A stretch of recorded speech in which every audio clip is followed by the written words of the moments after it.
Alright guys, welcome to a pickups video. I've got some pretty cool stuff to show you, I reckon.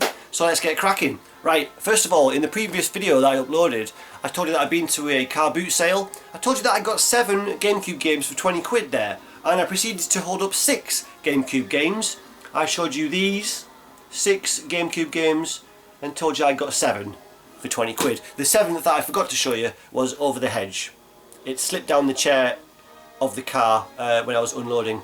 Over the Hedge, I really enjoyed the film. It had some kind of cool environmental themes. I always think it's good to indoctrinate your children with an idea that humans should be inherently guilty for merely existing on this planet. You know, not in some kind of fucked up Christian way, just in the fact that we are kind of cancerous to the environment. It's a healthy guilt for a child to grow up with, I think. But yeah, Over the Hedge, I hope that's pretty cool. I did enjoy the film. Let's hope the game does it justice. Yeah, so what else did we get? Right, let's get cracking. Let's go with the Wii U first. Yeah, okay, so I got from eBay NBA 2K13 for £2.50. It's been many years since I played a basketball game, but I did used to enjoy them on a 16-bit generation. And I'm sure there's better games in the last few years, but this is going to be leagues ahead of any basketball game that I've ever played, so happy to have that for £2.50. Yeah, I mean, it looks gorgeous. It's going to be sweet to play that. Yeah, okay, so basketball really lends itself well to video games. I'm sure that's going to be fun. Okay, the next game on the Wii U, been wanting to get this for a little while. Didn't want to pay the kind of 20 odd quid it was hovering around, but it started to go down now, and happy to pay 17 quid for the wonderful 101. Got a really nice front cover, really nice artwork. It's a pretty unique gameplay feature. It's kind of hack and slash, but you control 100 small characters that work together to create larger attacks and basically go around trashing baddies and stuff. You control 100. The one I imagine is you, the controller, the godlike figure that controls this band of 100 quite unique and funky looking superhero dudes. So yeah, there was a demo of this out some time ago, and many people were put off by the demo because they didn't seem to gel with it. But I've heard from several people that if you give the game a little bit more time and delve a bit deeper into it, there's a lot of fun there to be had. It certainly seems very unique. Let me try and show you some pics there.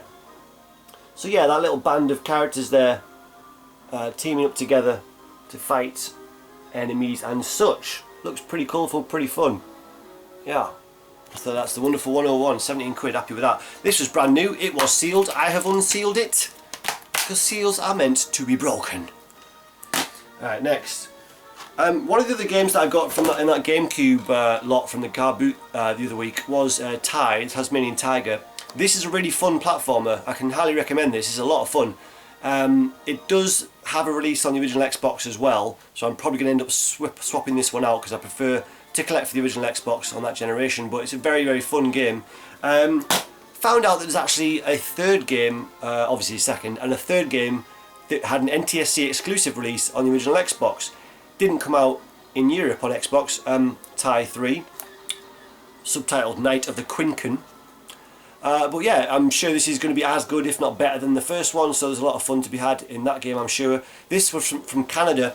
It was £7 plus £7 postage, or just over. It's around 15 quid delivered for this NTSC exclusive, and of course it's very easy to mod your original Xbox to be region free. So I've been having a lot of fun collecting those region free, those NTSC exclusive games for that system. So yeah, very happy to have that. I didn't even know this one existed. So yeah, Tie 3, not bad.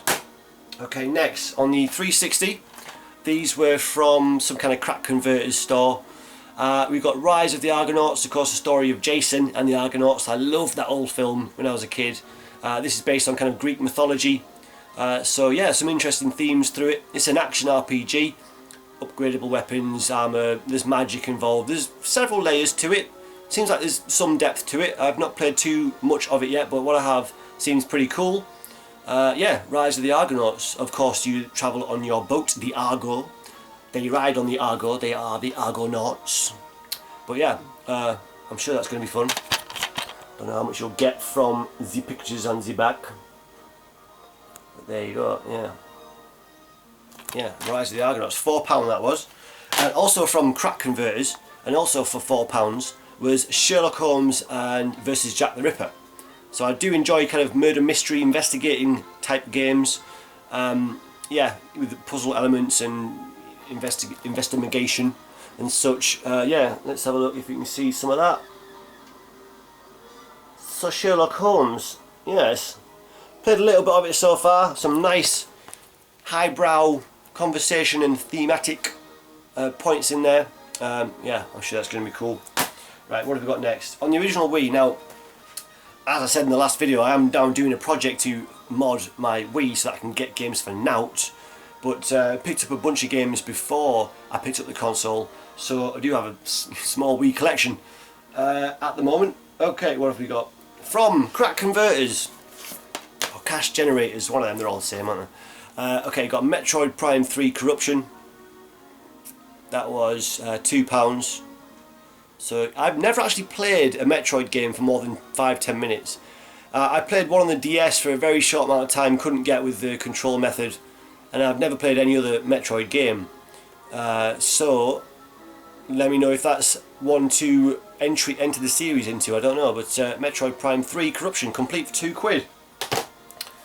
Also on the Wii, we've got Mad World from Saga there. I love to see Saga in a box. An 18 rating as well. Intriguing. Let's see. Now this game is quite unique. It's black and white and red all over. As you can see, that is the graphical style there. Just black, white and red, nothing else. Yeah, so quite a unique game. I've heard quite a few people rave about this game though. It's certainly one to have on the Wii. And I have it now for 75p. Not bad, Mad World. And last one that I got from Cash Generator was Resident Evil, The Dark Side Chronicles. Now I've enjoyed every Resident Evil game that I've played, so I have quite a lot of faith in the series. Let's see if this is any good. For £4 I was willing to take a punt on it. The Dark Side Chronicles, complete. Nice. Yeah, it looks pretty cool. I mean, the Wii is seen as a kind of underpowered console, but it does have some really nice looking games. I don't think it held it back really too much, that it was underpowered compared to its competitors. It's the same with the Wii U really. You know, Nintendo carved their own path. Yeah, okay, now some Wii games from eBay.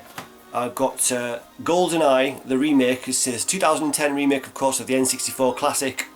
Loved that game back in the day. This can't be too far. You can't go too far wrong with this, surely, if it's a remake of that classic Bond game. So yeah, obviously it's going to look nicer. Maybe even play smoother as well, because you can use a GameCube controller on this and a Pro controller. So maybe having those two sticks will make it a little bit easier to control. Because when I go back now to the old N64 3D games like Goldeneye and Perfect Dark, I find it quite hard to transition back to the old method of control with the C buttons. So maybe it'll even control better. But if you played this version, let me know. I'm sure it's going to be fun. There is some pictures of it. Still got that multiplayer goodness.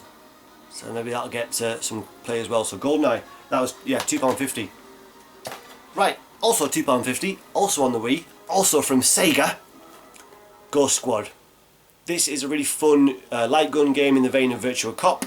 It doesn't take itself very seriously at all. Lots of fun gameplay, wacky gameplay elements in it. But it's just lovely to see an AM2 logo on there. I can't be the only one that gets a tingle when they see the AM2 logo. I think I might be right in saying this is the last game to come out that had an AM2 logo on it. Am I talking out my arse? It's possible, I don't know. But this is really fun. £2.50 on eBay. It was listed as very good condition. Now, if you are familiar with the eBay terms of service, you will know that a very good condition game must be complete. It is not. I complained. I got a refund. It's basically a free game. So I got this for free, basically. Ghost Squad. Bosh. That's fun. I've already played that. That's good. Right, next. Fairly recently I made a video called my almost complete Mega Drive RPG collection. Yeah, now since then I've picked up 2 more RPGs to make it even more almost complete. These are 2 sort of fan projects. The first one is a fan translation of a game that didn't get an English release. Only came out in Japanese, and I'm not bothering to collect Japanese RPGs. What's the point? I'm not going to get too much out of them. But it is King Colossus. So we've got this lovely custom-made artwork for it, made to look obviously like the old-style PAL releases. And yeah, it's really nice to get this, because I obviously knew this game existed in Japanese, and it looked nice from the gameplay footage I've seen, but obviously just you can't get into it really unless you know Japanese. So happy to find out that there was an English fan translation, and yeah, really nice artwork, nice sticker on the cart there. And that was, how much was that? I have some notes. This was 25 quid delivered from Spain. So really happy to get King Colossus to add to that RPG collection. The next one, I didn't even know this existed. Not sure exactly. I'm not sure the backstory of this really. This was I think a Taiwanese release back in the day. Some kind of, it might have been an unofficial release. I think it was, yeah, unlicensed release. Never got an English release. It's called Brave Battle Saga: Legend of the Magic Warrior. Again, with custom artwork there to look like one of the old style Mega Drive releases. One thing about this though, bit disappointed to see that the logo is very pixelated, as you may be able to see there. There's a couple of different versions of artwork for this game out there. Various people have made up, you know, artwork to put on the boxes and the stickers. And there's this one. There's also one out there that has the new style, kind of blue box style to it. And those other versions that I've seen all have this logo, but unpixelated. So that's a little bit disappointing, but I'm probably nitpicking. It's a nice job, and for 25 quid it was, yeah, 25 quid delivered. Happy to have this. Now this was, like I say, an unofficial, unlicensed product, Taiwanese I think it was. And like many kind of similar games that came out that way, it actually borrowed sprites and code from other games. It actually has a sound engine that was lifted from High Seas Havoc. And yeah, so it's not very well thought of actually, this game.